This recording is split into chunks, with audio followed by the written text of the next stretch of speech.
kad vi imate priču o zagađenju u Srbiji, to je naravno 1 ili 2 dana godišnje. Jer se tako vremenske prilike sklope, mi ne možemo da budemo naročito zagađeni.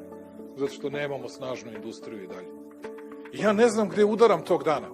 I zovu mi, šalju mi poruku novinari, hoćete li da izađete sa tim, šta mislite o zagađenju? Kakvom crnom zagađenju? O čemu pričate? Znam da to traje dan ili 2, maksimalno godišnje i to je to.